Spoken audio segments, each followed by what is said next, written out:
Hello and welcome to another episode of Literary Liberation Podcast. Today we will be discussing, analyzing, and reviewing RUR by Karel Capek. Is it Karel or Caro? I'm not sure because he's from the Czech Republic.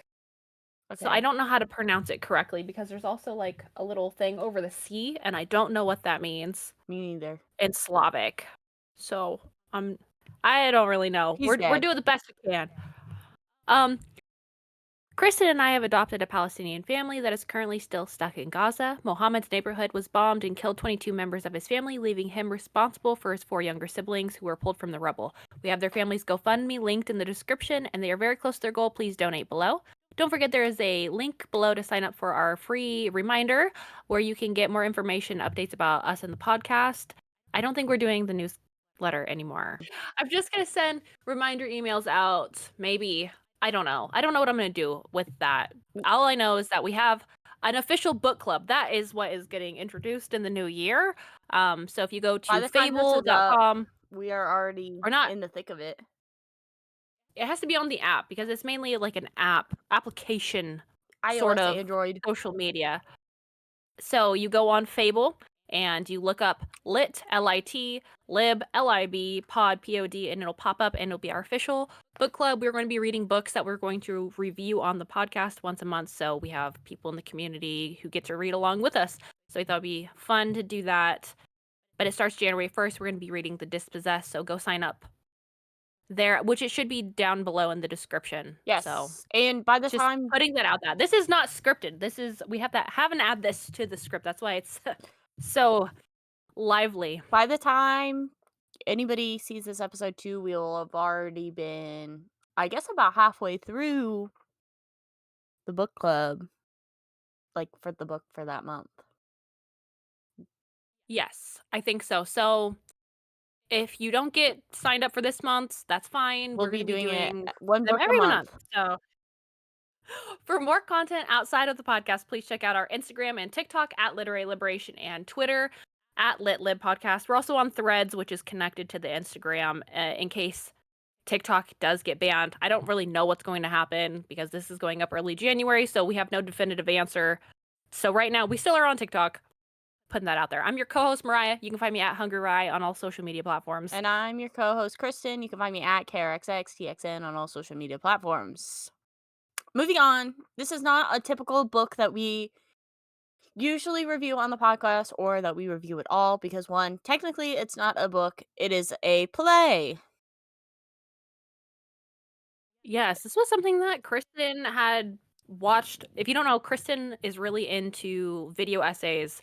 on Every YouTube. night, falls asleep watching video essays, and one video essay in Okay, particular had a play associated with. So I'm gonna let Kristen. well, okay, so I'm sure most people know I am a big, like, again, video essay watcher. One of my favorite is Defunct Land is the YouTube channel, which I feel like a lot of people have heard about because they kind of do, like, the best, like, video essays, but they're all kind of like Disney-esque themed, and I'm kind of like interested in Disney and like he talks about like Walt Disney, not like Disney adults necessarily. It's more like the I was like, oh, confirm corporation. Kristen's Disney adult. No, it's more like about the corporation and stuff like that. And of course, like me being a Marxist, I'm interested in like the exploitation of labor and like how that was.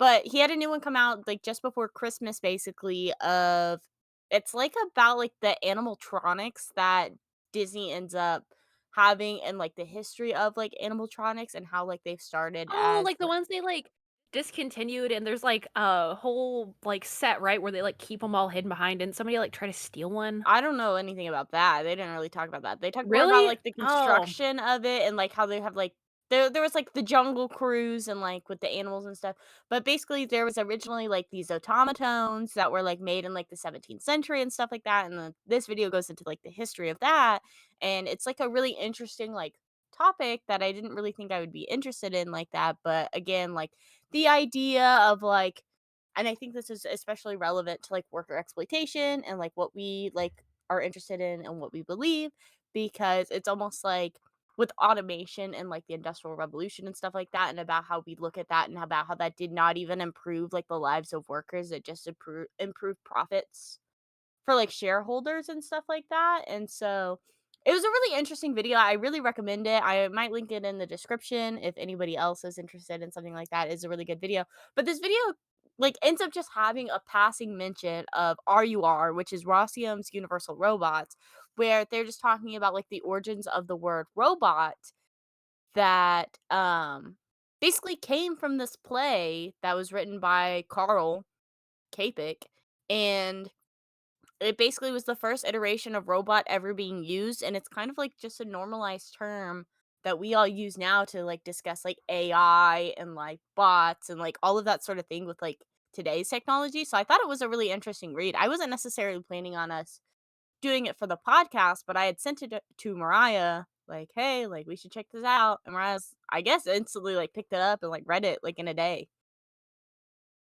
I did. I've been really I think 2025 is going to be the year where I'm reading a lot more like speculative, older translated works. I don't know why, that's just like the vibe I've been gravitating towards, like the New York Review books. It's something about them is so different than what we see in like Western publication. So I just thought it would be fun. I was like, oh, this is like the perfect little thing to whet my palate and like embark on this journey. And I didn't really know what else to read because we had just filmed our review for the Ravenhood series, and this just like perfect. And I was reading it and I was sending lines to Kristen. I was like, wait, hold on. This is something, there's a lot of potential here for us to discuss. And I actually really liked it. Yeah, I mean, I wasn't really expecting it to be so, like, focused on, like, worker exploitation and stuff like that. Because like, whenever I found it, like, I saw that it was, like, a robot revolution is basically kind of all I knew about it, and I was like, "Oh, this could be interesting for, like, us me and Mariah to just, like, even read on our own and discuss and stuff like that, just to talk about, like, what it means for revolution and, like, what it all like, just, like, the history around it, because I think this is well, like, Karl Capek, he was, like, a very influential kind of writer back in, like, the 1900s, right? Yeah, from what I I mean, saw, he invented the term robots, which is something that is still, like, used today, and nobody even talks about, like, RUR, and I feel like that's kind of sad. he was saying, like, in the very end of RUR, he talks about how it was actually his brother who had said the term, right? I didn't read So he the like quotes his brother, and then he ended up where I think I saw it on the Wikipedia or something. He kept messaging, or not like messaging because they didn't have that, like sending letters to like Miriam, like the dictionary to get it Merriam-Webster. put in. Like, yeah, the definition of like robot. So I thought that was really cool. They have named there's an asteroid named after him, and I thought that was kind of cool. Like obviously there's a lot more influence for him outside of Western like society and like literature, and I think that's why we didn't hear about it, because like I was looking into him and he received the quote unquote Order of Tomas I can't pronounce the whole thing, I'm sorry, in memorandum in 1991, which the way it's described kind of sounds like a Nobel Peace Prize, or like one of those like really big, it's like a big deal in Yeah. Czech Republic, Oh. like their awards. And then he also has a programming language named after him. Oh. So So he's clearly throwing there's it like in, a lot like, science. surrounding him. Yeah. Yeah, so I thought that was really cool. And we just don't hear about stuff like this. I don't ever remember hearing him in passing mentions in school or anything. And when I was looking through the reviews of this, a lot of people were saying that this would be such a really fun thing to have like high school students Yeah, like read I was together. so thinking, like, I wish I had known about this in high school because, like, obviously I was a theater kid, so, like, I love plays and stuff like that. I wish that, like, I would have known about this play so I could have done, like, a production on it in high school because I feel like it's honestly such a simple little play too. It's pretty short. I'd say it probably only ends up being, like, an hour total, depending on, like, Yeah, stage and like direction and what stuff. makes plays, and I love books or plays or like any sort of media where there's a very small set. Mhm. Like this all takes place And, in like, a like one couple or two rooms. rooms. And I think it's so creative, which is I think why I like The Lighthouse with Robert Pattinson and Willem Dafoe. Other like 1408, like that movie where it just like all takes place in one really small area. So it requires people to be like really creative with storytelling. And I thought this was just executed so brilliantly, and it's such a different type of read. And also like I'm not a huge like play reader, but I think anyone can enjoy this. Yeah, I think so. I think it's really it's accessible and you would think like 1920s, oh, they sound like they're all like the accent and like the way that people spoke was different in like the early 1900s, but I feel like this is very like universal English, like it's feels very modern honestly. Like there's some stuff that's a little like where like I think in some ways it hasn't aged perfectly and allegedly, they're supposed to be making a movie with the same director as the I, Robot movie. So I think that it's supposed to be a science fiction musical is what IMDb has described it. So I think that's a very exciting thing because I feel like that could eat, especially if they do end up expanding on some stuff that I feel like was not originally expanded on well enough in the play because there are a few I wonder if it would be random like, things. what is it, Repo? Where it's like a little bit more, Okay, I haven't seen that. I don't know, darker. I don't know. I thought it could be the actors are that are all in it, like, they have like, I don't know them that well, like, I maybe if I've seen them, it's not like they're not, like, movie stars, so I feel like that could be a good sign too. That's good. In my I don't know if anyone else uses that as a litmus test, but if I see, like, these really big A-list celebrities in film, I feel like the movie's gonna be dog shit. It Like, it's depends on usually the just, like, movie, I think. the It sa you're right, like, I think 'cause it there's depends on some the where it's actors. fine, Like, cause some actors I'll but, be like, like "Oh, if they're in this, it's gonna eat." You know what I'm saying? But then, like, if like, then there's, like, no offense to The Rock, but, like, if The Rock's in a movie, I'm like, "This is not gonna eat." You know what I'm he's the saying? modern day Steven Seagal, I swear. I don't even know who Like, that it is. if you look him up from you'll recognize his face, I promise. Anyways, moving on from Steven Seagal, Well, we could talk more about the actual, like, author. author because we didn't really talk about his politics, which are kind of confusing. I'm Yes, gonna be honest, because according to the Wikipedia, right?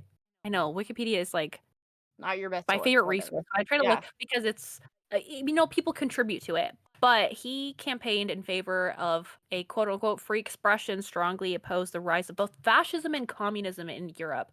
And I thought this was really strange, but it kind of makes sense because I know people in like the Slavic regions did tend to push back against like the Russian Revolution, and they didn't want. This is just like my knowledge of like what was happening at the time. So like the political climate of the 1920s with that, I can definitely see that being the reason why he was against the Bolsheviks, that type of communism. Because when he talks about like what he advocates for, it makes sense because he was openly anti-fascist. Mhm. Um, he's in this book specifically, or the play, he's very much pro-worker, Yes. and he's really exploring like the philosophical ideas of automation and what that means in conjunction with the rise of early capitalism. And I thought that was really interesting. But in 1924, I had to find this archived um, essay that he had written where he said it's called "Why I Am Not a Communist" from 1924. If my heart is on the side of the poor, why the heck am I not a communist? And he said, because I am on the side of the poor. And it's really interesting the way he continues to talk about communism. And it's very like, he, I don't think he's read any of the theory associated, or maybe he had very limited I understanding have a of, question. yeah. I think it's What's your giving question? well, it's not really a question, it's more like a statement. I think he kind of gives anarchists that are on, like, TikTok that are, like, sympathetic to communism, but they don't know anything about it, and so then they're like, "Why don't you guys shit talk Stalin online? You guys are not recruiting anyone to your cause by not being critical of what you support, blah, blah, blah." Sort of, like, that realm of people. Yeah, 100%. I can see that. From the quote that I Um, read anyways of his.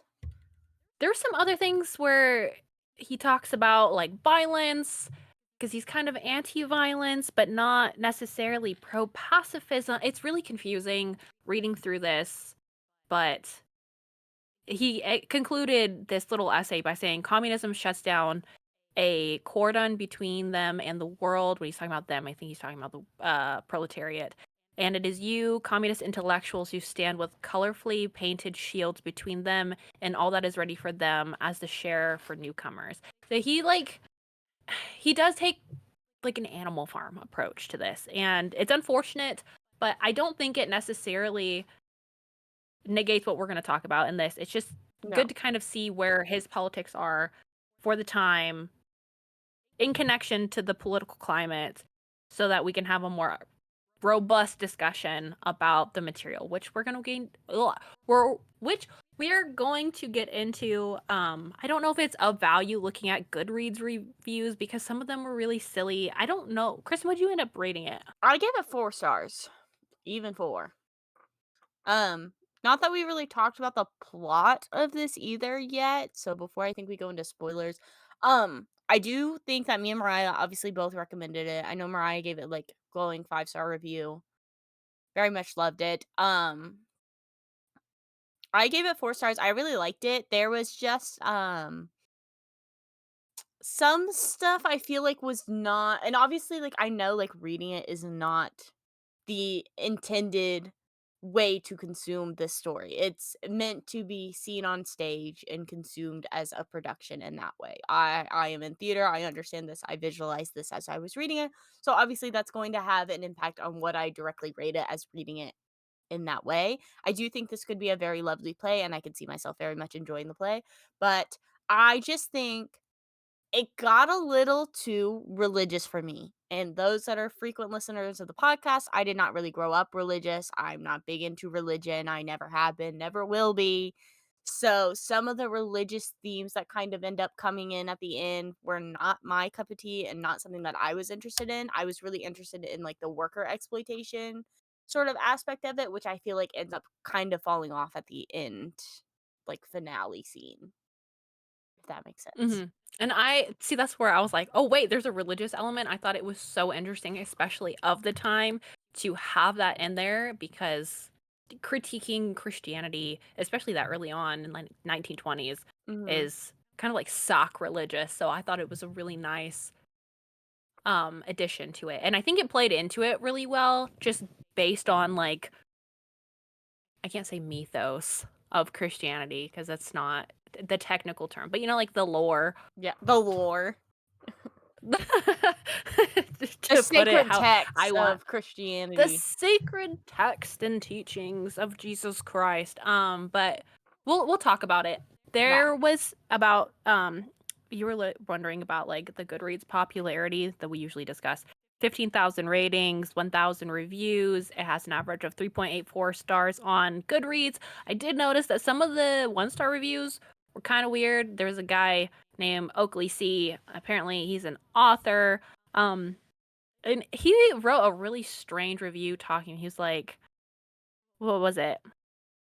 This was just one great meta comment on the fact that humanity is becoming that much more mechanical, such as Capek is a genius who predicted the massive lazy-eyed chat GBT dipshits that literally cannot compose a double Drake reaction meme without asking for AI for ideas. But this person also was reading a lot of like Austrian economics stuff. So I was like, oh, well, okay, this kind of makes sense why the perspective of this is like they didn't enjoy it. Another person, uh, they thought it was just like mediocre and that it was big for the time, but maybe it didn't translate well. I don't know. And they also didn't like the overt sexism. Thought the characters were kind of one dimensional, which for how short the play is, though, I don't know that you can have a super robust In-depth character character. development No, I mean, when it's not the focus. The plot is the focus. yes. Yeah. I mean, It's it's not a character-heavy story. speaking of going into the plot, which we haven't discussed, the plot is basically there is this company, RUR, Rossium's Universal Robots, that you kind of end up following, like, I don't really know exactly, like, kind of like this, not CEO, but like that sort of like board of like directors sort of like vibe, whatever they had for like, because this is like written in the 1920s. I'm sure they didn't really have like, they don't have like the corporate directors like we do now within late stage No, but there was, capital, like, but they the have company owner and then the like people the who like, the lead scientists, the scientists and yeah, engineers. like all of that, like So, there was, like, 5-ish main dudes. yeah, that we're kind of following, and you end up having this woman show up named Helen, who is like the daughter of some guy that's like relevant within the company. Again, they don't really explain this. And so then basically she just comes in complaining that like the robots are not being treated fairly, blah blah blah. And you kind of get like it's almost like a whole like philosophical like discussion that you end up following, I would say. Yeah, it's all exploring the ethics for how these robots are treated based on her coming from, like, this humanitarian relief organization to try to help, like, liberate the robots from, like, their slave labor conditions because they aren't being treated correctly, but a lot of it they didn't have the words for it, but it's called, like, the Turing test. They're like so this is like a proto Turing test. They're like, "Hey, like, they don't actually have emotions or feelings, they kind of just do Do what what we they're tell them." programmed So, to like, they're do. not actually people. So, therefore, we can treat them however we want because they're robots, and I think this is going to be a really relevant play with the development of AI because it does seem to be a very hot topic as Yeah. of late on social media. So, And we're not really if you talking. don't know what the Oh, Turing test is, though, I do think you should look it up. It's called, like, the imitation game. It's just to see if you could have it came out in 1949. Um, if you've ever seen the movie Ex Machina, that is probably, like, the best example of, like, what it is and the intentions and purposes of it. but yes, That's it. I guess other than that, we recommend reading this. It's a very short play. It's like around 130 pages, I think. And it's all dialogue, so it's literally like so fast to read. I probably read it in like an hour and a half, I think. Like it's not Yeah. long at all. So we recommend it fully. Seal stamp of approval, literary liberation stamp of approval. Um Other than that, I don't know if there's anything else you want to say before we go directly into the spoiler zones. No, I don't think so. There is if you look it up, there was a movie produced. I don't know how closely it follows, but it does have, like, a hammer and sickle and the robots, so I don't know the politics of that one. I don't know if it's related, so if you did wanna watch a play, go the wearing I think you should just read it. Yeah. And then maybe try to explore some of the older adaptations that it looks like that they have, because I don't really know what they are about, so I think it's a worthwhile read, especially if you wanna sort of, like, branch out and diversify your reads in the sense that you wanna read books from places maybe you haven't seen or, like, wanna kinda see what the storytelling is like in other places, and I think this is a really approachable step to get there because some of the older texts are really intimidating, and I think this was just perfect. This is a really solid it reads quick, like, you can't go wrong with it, I don't think, Yeah. and it's entertaining, And and the politics are pretty solid. I don't think it's that complex of a read either. Like it'll give you something to think No, about it's without being confusing, I think. Like the obviously way it's there written, are though, some confusing is things great, though, like which we will I think end up discussing a little bit in the spoiler zone, which we are now in. which yeah. Moving on. Okay, so what was the point that you had gotten into this where you were like, "Okay, there's some potential." Was there a line when you were reading? I mean, kind of like even just at the beginning, like I was really like I mean, we highlighted the same quote on page 14 where like they immediately just start like I mean, whenever like Helena kind of first showed up, which is like the first page of the book, and like I was pretty much like already intrigued because like the one robot that like you couldn't even tell was a robot to Helena, and then they're like, "Oh, actually, like, those are robots." And then so then the idea that, like, if your average person can't even tell the difference between a robot and a non-robot, why should you not be treating them fairly is, like, a question that I know came up to me because, like, again, and I'm sure you're probably pretty similar since we have like the same like politics and ideas that we probably both saw like that robot that was like immediately about to be decommissioned or whatever just because they could be like, "Oh, we could just show you that it's a robot." And then Helena like immediately feels like guilt or remorse. So like even though technically it is not a living being and not a living creature, but it still has like the complex understandings of like a living being. So is it human?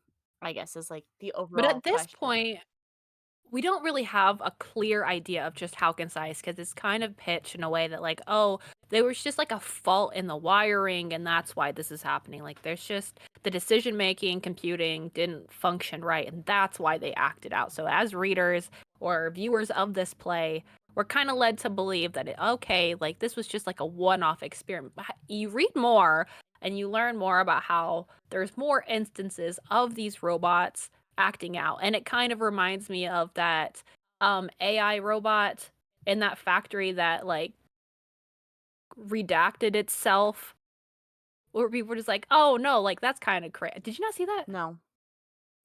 Oh my goodness, I'll have to send you the video of it. It's kind of crazy. So it kind of reminds me of that, like where we're seeing What? things. Go ahead. You finish your thought, and then I have I don't something to say. know. I don't know what. Well, because, like, almost Wha- to me do you know Bunny on TikTok, the dog? Mm-mm. So Oh wait, the one that that clicks push the the buttons. buttons. So, like, it's almost like, to me, like, I feel like if that makes any sense, like, I can see the parallels of, like, a robot to, like, Bunny the dog. You know what I'm saying? Because, like, yes, dogs have, like, emotional capabilities and cats have, like, emotional capabilities, but they're not the same. Like, their nature is different than what our nature is. Yeah, like it's definitely giving a more, I don't know how to like say, like the way like per or like vegan arguments and like animal liberation, Mhm. right, is centered around that like these animals have autonomy and They have I feelings. can Yeah. definitely see this in the 1920s because I don't think veganism was like a huge thing, but Probably also not. understanding that like workers, right, Mhm. are autonomous. They aren't just robots, which I thought was really interesting because we're getting a top-down view of these robots. And it kind of is indicative of how the economic ruling class views workers Yeah. by only paying them a means of subsistence. They don't really need anything. They think they know everything about all of their wants and desires. So I thought it was really interesting the way they dehumanize the robots almost But intentionally to like be like, no, we don't need to give them any rights or treat them good. so do you think that, like, well, because, like, with, like, the whole, like, there's, like, a messaging that Dahlman, I guess that's how you say his name, like, one of the main guys or whatever, he's one of the main characters. The way that he discusses that, like, the idea that, like, these robots, they want them to be, like, the main workers so that the humans, so that the people can have the choice to do other things and not have their lives be focused on labor anymore, which I think is an interesting Mhm. sentiment to also give, like, your evil capitalists thing, because we know that, like, they don't care. Like, I feel like, especially living in late stage capitalism, I'm sure, like, in different stages of capitalism, this would mean something different, but I feel like living in late stage capitalism, that, like, Jeffrey Bezos or, like, Elon Musk or whoever, they would want, like, the robot workers doing as they say, but they also want human workers so that they can extract as much profit as they can possible.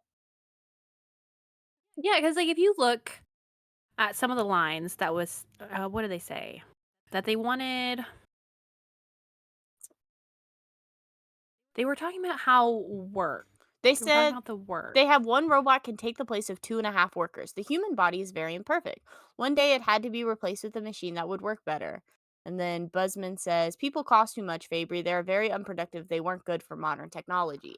So there's almost like this overarching like theme that like the capitalists think that what they're doing is a benefit to humanity. Yeah, because Doman, I think I found it. It was on page 79. Doman was talking to Aliquist, which is another Character. person, Yeah. character that we're getting.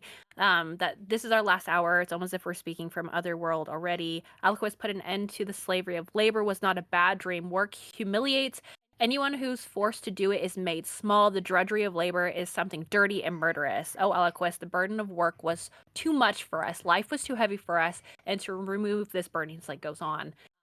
But I think that because their disconnect with what makes work bad is the extraction of the surplus labor value by the economic ruling class to the workers. Because actually going out and doing labor is not It's bad. fulfilling. I like working. It's It's very fulfilling. fulfilling. It's so I like like doing different things. I like cleaning, but it's this obligation of having to do it to sustain my own existence. And you can tell there's this disconnect where they're trying to do this, but also under a capitalist society where they are trying to maintain the wants and needs of the shareholders, which is a resounding theme throughout this play. mhm. And it kind of goes to show with the rise of automation, like, they would never be able to completely automate out this exploitative practice without also addressing the underlying economic issues that is, like, capitalism, white supremacy, feminism, like or, patriarchy. Sorry. Like, those things need to be addressed. Like, you can't just Yeah. automate the workforce and then, like, everyone's free and fine and we can just go do whatever, and I think this reminded me a lot of we used to do debates. We used to pester a certain Benjamin politics But constantly, and I remember making, a video on Socialist Hype House talking about, like, "Oh, like, if you wanna automate all the labor and, like, we automate it, then, like, what happens in a capitalist society?" And Bean had said, like, "Oh, that'll never happen," and it really did kind of resound with me. I was like, "Oh, because they would never let that happen, no, like, because there they would always don't be yeah, labor." they don't want like, the thing is that the capitalist class does not actually care to make the workers' lives better. They do not they have no want, they have no need for any of that. They want money, they want power, they want privilege. They want all of these things, and if they were to fully automate and make, like, where, like, regular workers would no longer be relying on, like, their necessity to pay the working class people, like, the reason for them to sustain, their position is virtually useless, and so that would never happen in a capitalist society where it would become so I don't really know how to word it, like, we would just never we I could understand how we would never get to that point because the capitalist class would never let it get to this point, and almost, like, this like, reading like this and having this analysis almost makes me understand that, like, the author of this and about how his kind of lack of awareness of like true capitalism and like true communism of it because we already saw that he's against anti-fascist and anti-communist when we as communists know and understand like how working relates and how like the means of production relates to workers and stuff like that where you can it's almost as if like the author believes in like horseshoe theory if that makes any sense. Yeah, yeah, it that is spot on, and it like, the way it's very anti-utopian, which Yes. is good. As Marxists, we are also anti-utopian because he's able to highlight that this is a pipe dream, this was never attainable, and it starts to get a little bit more scary when we're getting into, I think, the second act, and we learn we're 10 years in the future, and people are, like, sterile. Yeah, they can't have They're no children longer anymore. able to procreate, and I thought this was a really interesting aspect to bring up because part of me wants to apply kind of like the climate crisis like lens to this and say like, oh well, maybe this is because we have so far like polluted the planet that it is causing infertility, but I don't think they had the language or means of understanding that, so this was kind of just like, oh, like it's actually like God punishing the ever like humanity for trying to be God. Mhm. But I do think this is going to end up happening because like people are finding microplastics in their bloodstreams. There was a study done by some scientist of microplastics in like testicles or something I too. did Like see this is a very I big did see an issue. article too that in the United States, like, the birth rates are going down too, which I don't think it's, like, a significant number yet where people are worried, but it is still lessening, and then me and you can see this as Marxist feminists to what is contributing to these factors where it's like, us as individuals can barely survive on our single income, how are we supposed to raise an entire family with a single income or even dual incomes at this point? It's very interesting to see them, and like I can see like where like the grasp, like the religious element starts to play into, but Yeah. when we look, because the automation of these, like, RURs, the robots, is very synonymous with what we saw with the rise of Fordism. We have this extreme alienation, Mhm. and also, I'm trying to remember what Marx called it, where, basically people lost the ability to do, like, compound labor, like, it very like, reduce the labor, like, we aren't making a chair from start to finish. We're not whittling the wood and using the lathe and then constructing it, like, our simplified We're doing labor one part on of the the chair. right? And therefore, because it's simplified, the economic ruling class can pay you less and less, because you're actually not doing that much work. Like, you're only doing this, but you're only putting, like, the pegs on legs and chair, like, why that's, like, essentially what the robots are doing, right, in Yes. society. meant to be good. We were pitched that Fordism and whatnot was supposed to make labor easier, and to an extent, like, yeah, we were able to get things out faster, but faster production doesn't necessarily help the working class all around I mean, you can also because we don't actually need all of these things instantly. Like, patience is good, and we're also having like a rise of like product obsolescence where these products are not being made to last. We're quality. not meant to take care of our Yeah, products, which I think kind of plays into the way like Helena is illustrating why we need to take care of the robots, to treat them with kindness, which I think that you should also treat the items that you have, the inanimate items in your own home and space, with kindness and take care of them so that they last. Because sure, they're not alive, but you should want to get like the most out of them. the Treat your most things with use, respect. especially You with know what I mean? where now more and more every day buying a luxury will become like obviously like with me and Mariah, we are in very privileged position. Like if we need a new piece of furniture, like if our bed were to break, our couch were to break, we could easily go buy that new piece of furniture to replace that item.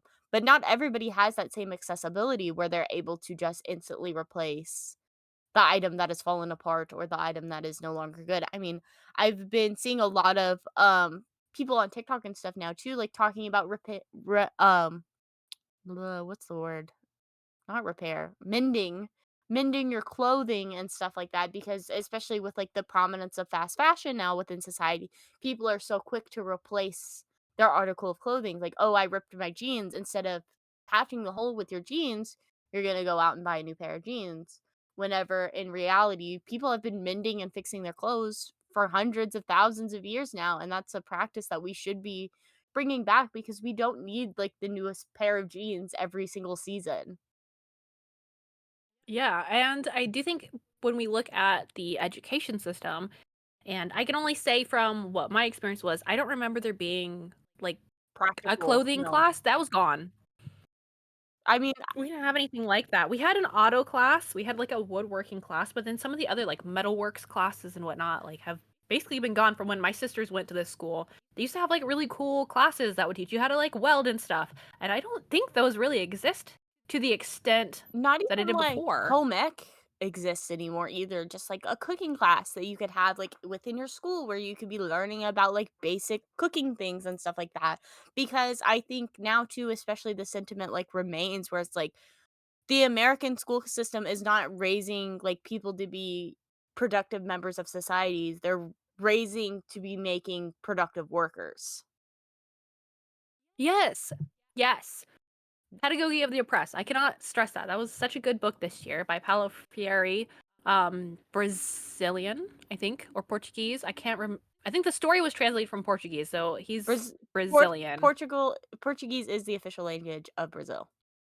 I think that's why I always get it confused thinking that he's Portuguese. But he talks about this, like how the education system is set up in a way where we are not we're like just made to be like the perfect workers and to like Mhm. put our heads down and be silent and quiet and just take what we're given and not to rise up. Like the conservatives get like the biases and education system right, but for the wrong reasons.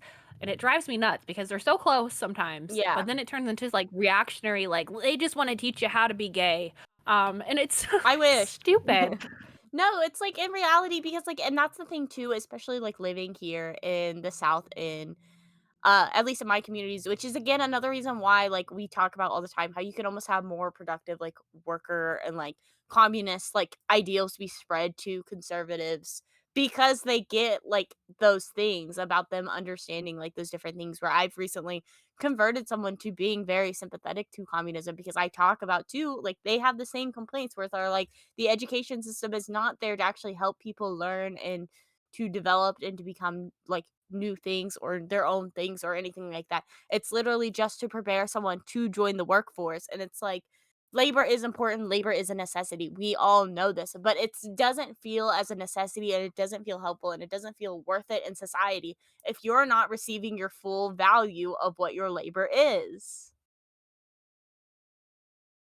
And you can see it in like even the classroom setting, like the way teachers are set at the top to simulate like being managers and all of the students are the workers and you're not really supposed to have that kind of input on the way the structure of education is taught is kind of taught in a very like standardized way.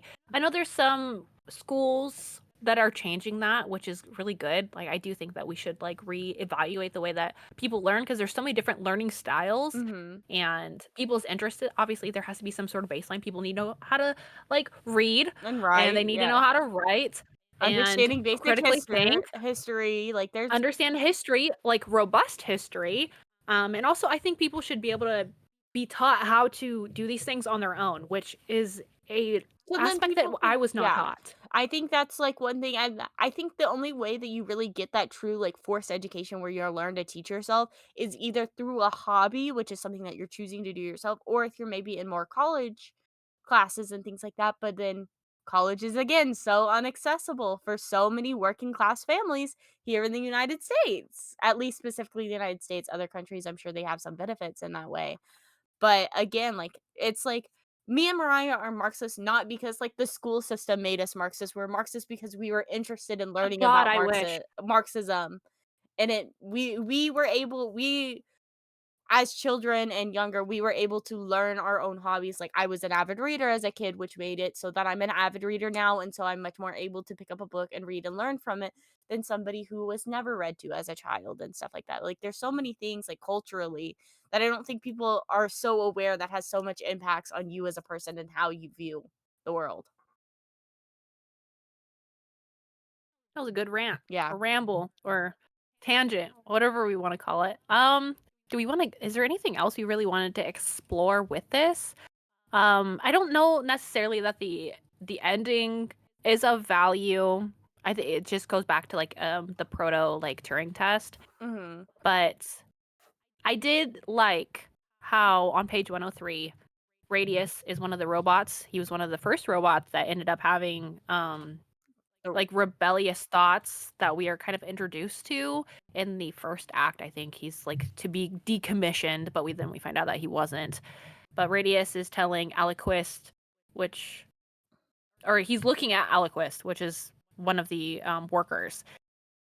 He's telling another robot, he's like going through, he's like, kill this one, spare this one. And then the robot's like, well, he's human because they're supposed to like genocide all of the humans. And he's like, no, he's a worker. He works with his hands like a robot. He builds houses. He can work. Aliquist, just kill me.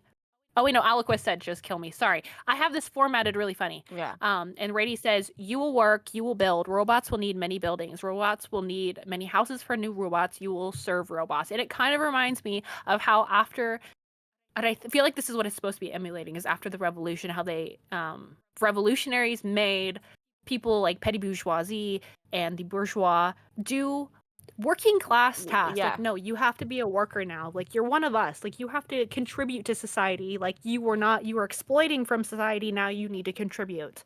And the way the And I author don't know if it's supposed to be like moralizing because in my head I was like, yeah, fuck yeah, yeah, he let's do should this. be. Yeah. But I I don't necessarily know if that was the intent. I think it was more so to be like the horseshoe theorist of like Yeah. the Russian revolutionaries and how they were making rich people do labor. But I don't know. In my eyes, I think it's fine. I do think that everyone who's like in the yacht clubs should be on the ground. They should be doing janitorial work. They should be doing care labor. They should be doing Gardening, all of the like things that we're farming, yeah. already doing. Like, there's important things and stuff, like, in a future society, if it were, like, communist or socialist or on the transition of that, where we would have to work less because other people would end up picking up the slack that they have not been picking up their slack in for years and years. Like, there's so many workers and stuff like that, and I think, like, companies being for profit and being for money is so harmful because most of the time the actual workers, the people that are working harder to make the extra profit, do not receive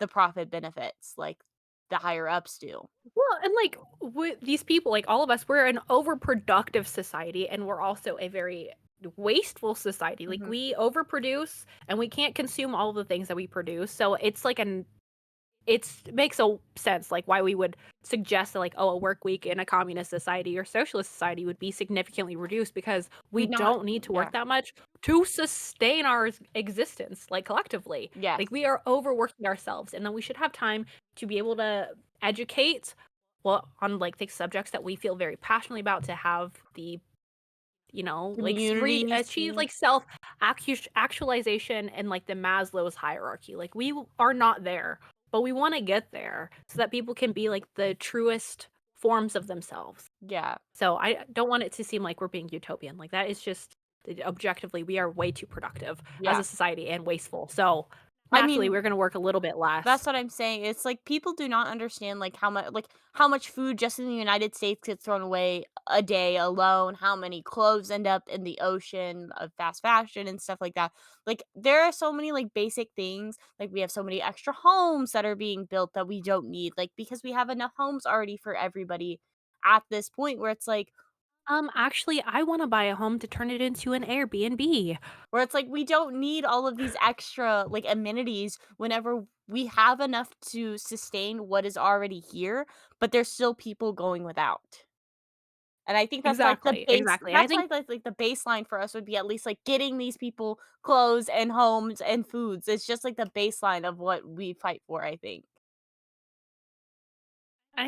this book or this play was a really good opportunity to discuss some things that we would like to see in our version of just like the transitionary Mhm. period, without falling into like utopian ideals and be like, actually no, you can go and everyone's gonna get their own, I don't know, PS5 or something stupid. Like this is just like practical things. Like we just want to see like people not working so hard Mhm. when we already all work a lot, so we can understand like why a story like this would come to be, because automating some aspects of labor is good. Mhm. I don't think there's anything wrong and like inherently wrong with like the way industrialization, like I need to be really specific with how I say this. Not like some of it's gonna stick around. Like we're not gonna go back to like primitive, Like like we're not everybody's going anarcho to primitivism. build a chair from scratch unless they want to build a chair from scratch. Like you don't But we still yeah. have to like balance that like our current conditions. We're going to have to transition out of that. People are still going to work in these industries, and we should Mhm. find ways that are more like environmentally sound and safe, and also prioritize workers and the needs Accessibility, of the masses. So there's just going to be a lot. There's a lot to consider and think about, and I think that's what books like this are good at doing, is to get people thinking. thinking of what we need to do for the future. Yeah, I think that's why, like, even though the author does end up going to, like, weird, like, horseshoe theory sort of, like, almost not quite themes, but, like, undertones of this, I do think that overall, like, I think anybody can read this, and I think it's really interesting that, like, that guy that was reading, like, Austrian works or whatever hated this book entirely, where it's like, this isn't necessarily going against, like it's anti-capitalist, but it's also not anti-capitalist, if that makes sense. The whole review was goofy, and I went through, and they So also had read, like, the Communist Manifesto and Capitalism, Realism, but then in the last, like, I don't know, couple of months or years, it was all, like, Austrian, like, Ludwig von Mises and, like or Mises, I never know how to say his name, like, that type of economics, like, "Oh, you're one of those, I know your type." um, but yeah, I And he's just an author. yeah, I That wanted was to know what he another writes, so thing. you gonna read it? You read Oh, anything. no. Um, I don't think I have any other thoughts. I don't think the religious elements necessarily need to be well, because like, explored at that's why I ended up going with the 4 star well, because again, like, because there was, like, that whole scene where, like, Doman, like, proposes to Helena too, that was really weird for me, I didn't necessarily like that scene, nor did I fully comprehend the scene entirely either, I think, because it just feels so, like, sudden and matter-of-factly where it Doman was is very out of left field, and I don't know if it was to protect her and, like, put her in a position like, "Oh, if you marry me, like, you're gonna be safe. You gotta pick one of us so that we can, like, keep you safe." It safe was a from very what, weird thing, though? cause It's like, like, "Now you've seen this, you gotta marry us." I don't think they'll include that in the movie adaptation in 2025, we hope, so we don't know, though, and then that would be also, like, fucking weird. the religious element, I feel like maybe it could have been more impactful to me if it was more relevant, and it just kind of almost felt random, I don't know if you kind of got that too, where it's like, there was almost no themes of it leading up, where it was just like worker exploitation and, like, how we treat things that are not living, but also maybe they are living sort of thing, and then it's randomly like, well, thanks to Adam and Eve, and they can rebirth a new generation of humanity. The end. I think, like, you get, like, religious elements throughout it, like, oh, Like, because Rossum they're wanted to be creating, God, like he was playing God, and then you have the housekeeper or Helena's servant, Nana. question mark? I don't really remember. Nana, and she's talking about how this is, like, a perversion of God's wish, which there are, like, Christians who do think that there's certain things that you do in science that you shouldn't cross, which is why you shouldn't, like, do abortion or stem cell research or anything, 'cause you're playing God. So I could see the points, but I thought it was interesting. Like maybe the robot revolution happens and they get to start and they get to do away with the chains of humanity and exploitation in that aspect. I mean, we didn't even touch on some of the other random things where there was another one which you probably wouldn't have picked up on.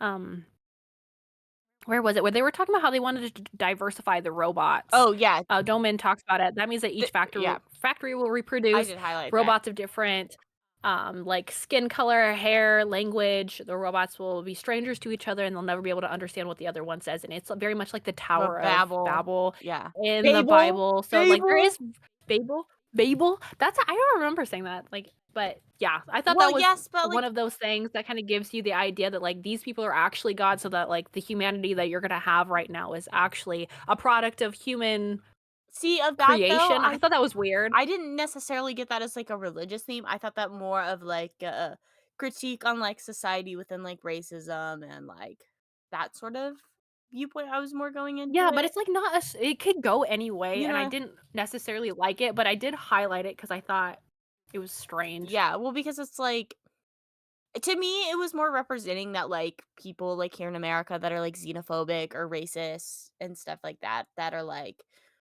in reality, like, objectively, like, we know all the robots are the same, but because they look different and they have different language and this, then people are going to, like, this almost implies that people are going to be inherently racist and stuff Yeah, like because this is that, like and I'm we like, humans, we will train them. Each robot will hate the robots from another factory all its life, all through to the grave, all through all eternity. Like basically, the socialization of forms of oppression would be derived from humanity was Doman's goal, or maybe he was being satirical when he was saying that. I don't really remember yeah. the situation. It was just a kind of I don't know. I don't know if there's anything else to say about it. I just thought that was But weird. it I is don't, one of those books that you're gonna think about, like, all the time. Like, I can see myself referencing this and, like, future, like, things, especially, like, within, like, the growth of AI and, like, robots taking over sort of aspect, where I do think this is an interesting, like, philosophical question to have too about, like, how human robots ever are becoming and what does that mean for society and stuff like that, which I feel bad if, like, robots really do develop, like, free will and stuff like that, because I don't think they're gonna like it, especially if we're living maybe under they will be the capitalism. liberators. The We'll cross robots, our fingers. maybe. But other than that, I don't really know if there's anything else I have directly to say. I know we didn't really go through, like, the whole plot of this, but I feel like this is a lot more, like, general discussion as, like, a play than it is plot. I do think if people like this, they should read Slaughter City by Naomi Wallace, which is a play about the Triangle Shirtwaist Factory, and it kind of talks about the bosses at the top and how they view workers. So it's kind of in this similar theme. I don't remember when this came out. I think it maybe came out in like the 70s or something, But if you want but our it's not too opinions on old. the Triangle Shirtwaist Factory, we talk about that in Uprising. The We episode. did. So, That was a nice read. um, but other than that, I think that's it. This is the first episode of the new year, so we're looking forward to the new year of podcast episodes, new books to read. If you guys have any recommendations or suggestions, if you want us to read them for the book club, let us know. Or if you want them to read us to read them on the podcast, also let us know. Other than that, you can find us on all social medias, Literary Liberation. If it's not Literary Liberation, it's Lit Lib Podcast or Lit Lib Pod on basically any social media you could probably think of, except for, like, stupid ones like Reddit. Yeah, we don't do Reddit. But other than that, Don't ask me to do Reddit. I don't do Reddit, so um other than that, I think that's pretty much it. Next week's episode, or not next week, next episode will be on The Dispossessed by Ursula K. Le Guin, correct? Yes. It'll be And going up the 23rd. so if you haven't already, join the book club. Our thoughts will be in the book club chat.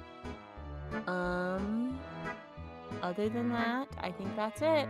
So thank you and good night.